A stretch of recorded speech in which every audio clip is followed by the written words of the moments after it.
We've asked you here today to give you a really important update in a homicide case that our detectives have been diligently working since last year. Our first speaker is going to be Boulder Police Chief Stephen Redfearn, and it's spelled Stephenredfearn. Our second speaker is going to be Detective Commander Brannon Winn, and that's BRANNON WINN.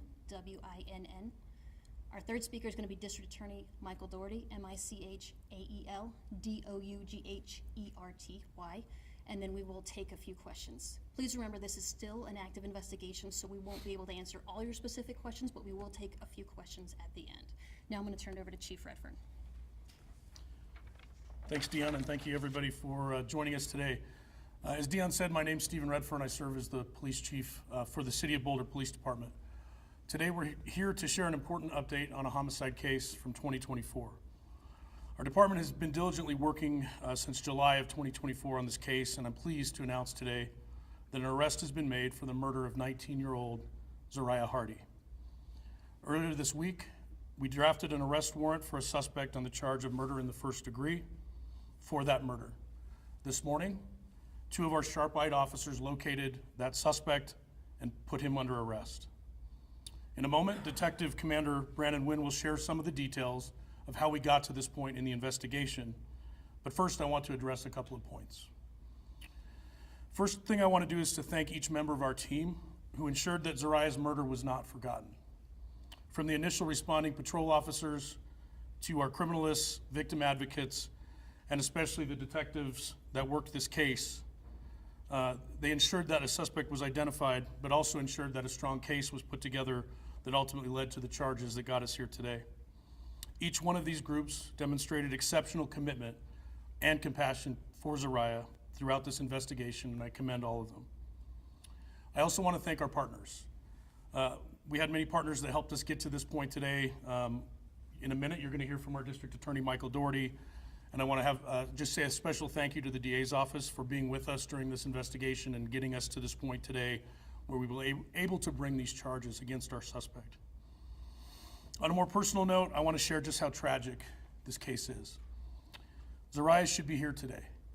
She should not have been living on the streets of Boulder and should not have been victimized and ultimately murdered on our streets. This case exposed a tragic reality that we as a society need to do better. It is entirely unacceptable that this young woman lived and ultimately died on our streets. Something must change. We must have better resources, treatment, and intervention options so our most vulnerable populations are not able to be victimized. I hope that this arrest and subsequent accountability for the person responsible for Zaria's murder will bring her family and the community some comfort and motivate us all to do better to find ways to prevent such tragedies from occurring again. I will now turn things over to Detective Commander Winn to give you some more specifics about the investigation. Thank you. Thank you, and good afternoon. As you know, this investigation began about 6 months ago on a hot Sunday in July. Just before 5 p.m. on July 14th, neighbors noticed an unusual-looking trailer that had been in the 1800 block of Goss Street for several days. Neighbors chose to call the police because of the unusual appearance of the trailer. Sadly, upon arrival, detectives found the decomposing remains of Zaria Hardee wrapped inside several layers of blankets on that trailer. Based on our investigation, we believe she had been there for several days, and due to the summer heat, her body was badly decomposed. It took 3 days for us to determine her identity, but thanks to the homeless outreach team, our crime analysis, and detectives, we were able to do that so that her family could be notified. Following the identification of Ms. Hardee, detectives began diligently working to retrace her last steps to determine where she died and who she was with. That search culminated in today's arrest of Jimmy West. We believe the two spent time together within the unhoused community here in Boulder. Some in our community have asked why it took us so long to make this arrest. This has been a challenging case from the start, both because of the nature of the physical evidence and the effort involved in finding unhoused members of our community that she spent time with. Our detectives were undeterred and continued to investigate every available lead and interview everyone who might have had information that could be connected to this crime. A great deal of effort was put into locating and interviewing individuals who were difficult to find or reluctant to speak with to ensure that they had an opportunity to contribute to this investigation. The Boulder Police Department is committed to presenting complete and thoroughly investigated cases to the district attorney for prosecution. That takes time. It's time that is well invested to ensure justice for the families that we serve. We have met with both the district attorney's office and member of Zaria's family throughout this time to keep them informed as the investigation progressed. But like all active investigations, we are rarely able to talk publicly about those specifics. The same is true now, which is why I'm unable to share more information since we're now turning this case over to the district attorney's office for prosecution. Before District Attorney Michael Doherty steps to the podium, I want to say that I'm proud of the dedication and persistence our detectives showed in this case. We want Zaria's family to know that we will continue to work with the district attorney's office every step of the way to bring justice to her memory. Thank you. And with that, I'm going to turn it over to Michael Doherty.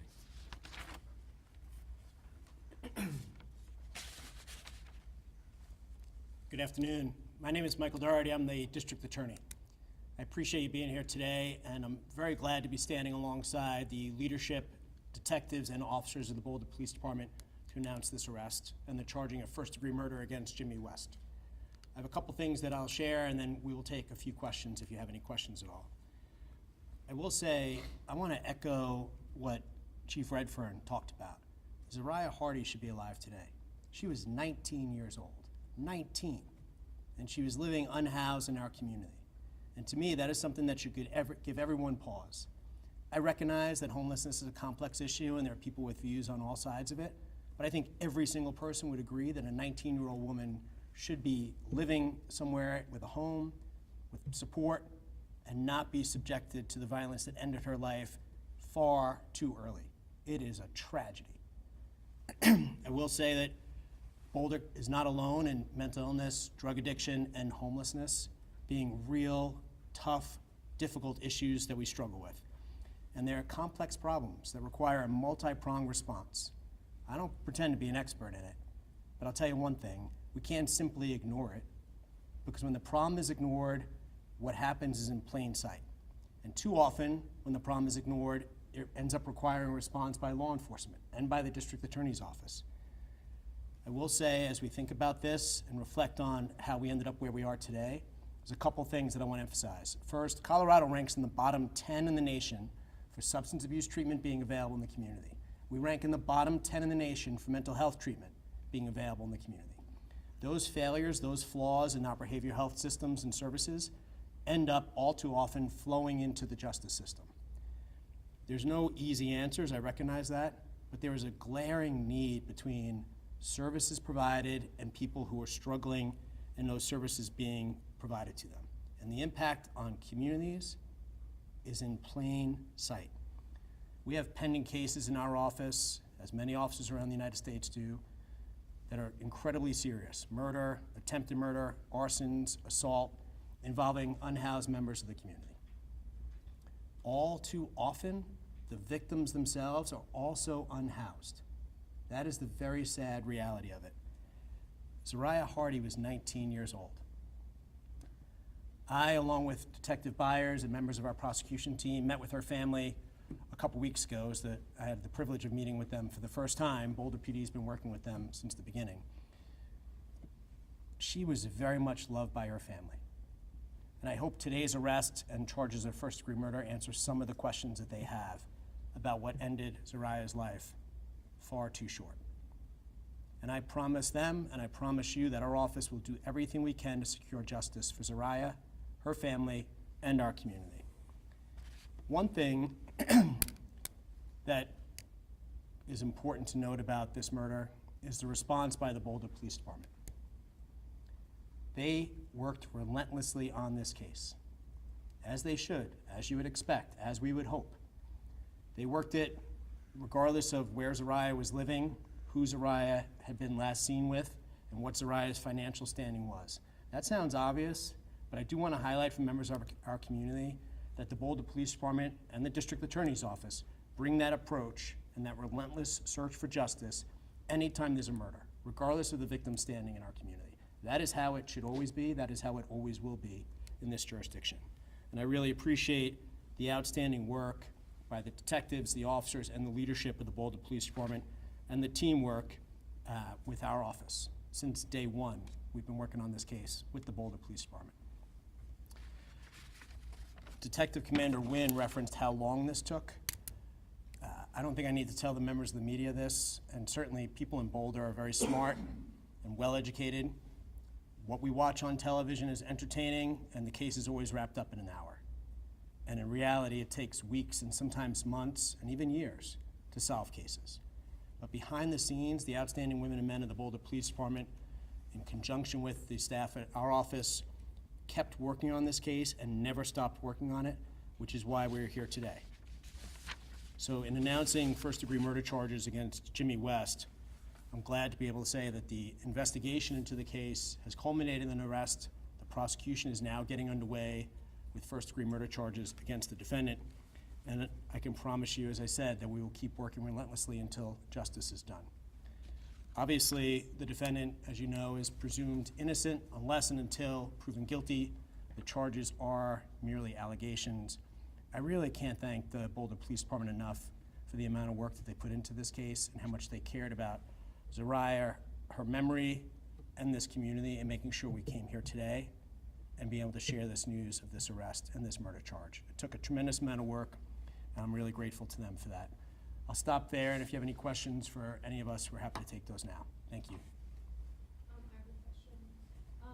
Is it true that residents who live near where the body was found had complaints made to the police in the days leading up to, police finding her about a foul smell in the area? Were there any reports made about foul smell or any indication that there might be a dead body in the area? So I'm very limited in what I could share because, as you know, the ethical rules limit what we could say on a pending case. I will say, just a little while ago, a judge granted our motion to unseal the arrest affidavit. So if members of the media want to obtain the affidavit and learn the details from that, I would encourage you to go through the regular process of getting the affidavit. To answer your question, Nikki, all I would say for now is we always appreciate when community members reach out to law enforcement to report anything unusual, and certainly that allowed the Boulder Police Department to begin the investigation here. Is there any information you would give us about the suspect? I know you said that he's also unhoused, just age, and I guess the length of the relationship that he had with Zaria. How long did that go for? It's a good question, and I'm going to refer you back to the affidavit for that. Do we know anything about if he has a prior criminal history? So I'm not permitted to disclose that in this setting. There might be additional information about that in the affidavit. And in his first court appearance, that will definitely be covered. His court appearance will likely be tomorrow. One thing I would highlight for members of the media is that, as you may recall, there was a ballot measure in November to allow judges to hold a defendant on a first-degree murder charge without bond, provided prosecutors made a sufficient showing of evidence. That ballot measure, which passed, which we strongly supported, and I'm grateful to the voters of Colorado, but that ballot measure only is prospective, not retroactive. So since this murder happened prior to the ballot measure, you'll hear a lengthy bond discussion at some point on this case, perhaps as early as tomorrow, and I imagine those circumstances will be shared with the court. Is there any indication of a motive? So I'm going to refer you back to the affidavit for that. I'm very limited under the ethical rules and the law and what I can say about a case that's pending, so forgive me, but I'm going to refer you back to the affidavit. Can you speak to why the autopsy was not released or has not been finalized for over 6 months? So I'm going to see if the chief wants to add anything to that. What I would say to that, I was not directly involved in it, so I'm speculating in part, but when there's a pending investigation, we always want to make sure we guard the details very closely so as not to alert any suspect or any witnesses involved to the underlying circumstances. I think most important to me is the communication that the Boulder Police Department had with her family all throughout this process. So I recognize the autopsy reports in every case are important and should be released, and we should be transparent. Sometimes those details are protected in an effort to protect the integrity of the investigation, and not to alert any suspect or witness to where we are with the investigation or what the autopsy has revealed. Those also can take some time if there's outside testing that has to be conducted, including but not limited to toxicology reports and other tests that take time. I don't know if there's anyone else. That's sufficient. Would you say that it's been impacted by the ongoing retesting at CBI in regards to DNA testing? You know, the only thing I'll say on that is we received forensics back on this case in a really quick turnaround. So we did not see any specific delays of any kind on this case. In fact, I believe we were able to get results back fairly quickly. So I don't believe that impacted this at all. Karen, how many murders did the city of Boulder have in 2024, including this one? Do you know that, Brannon? We'd have to go back and look, but I can circle back to you on that. What I will say is I know it's less than 5, and I think it's only 2 or 3. But don't hold me to that, Carol. I do believe it was consistent with what the chief said and fewer than we had the year before, but we can get the exact numbers for you. Were there any key factors in finding this person and, finally charging him? I know that you said he was unhoused, that it took a while to find him. Like, was there a turning point in terms of actually locating and charging him? Yeah, so what I'll say to that is we wrote, Detective Byers authored and received the search warrant this week. A judge actually signed the warrant this morning. And so within a couple hours of that, 2 of our officers that were out on foot near our civic area actually spotted the suspect and took him into custody without incident. So from the time the warrant was signed by a judge to the time he was taken into custody was literally a matter of a couple hours. So just really good police work of noticing this person and getting him into custody. So he was just walking around a park? He was down near our civic, I'm not sure exactly what behavior he was engaged in, but he was down near our civic park. We commonly have officers down there on foot. These 2 officers actually are part of our homeless outreach team. They were down there as a course of their normal duties and realized that they saw this gentleman, they knew he was wanted, and they took him into custody.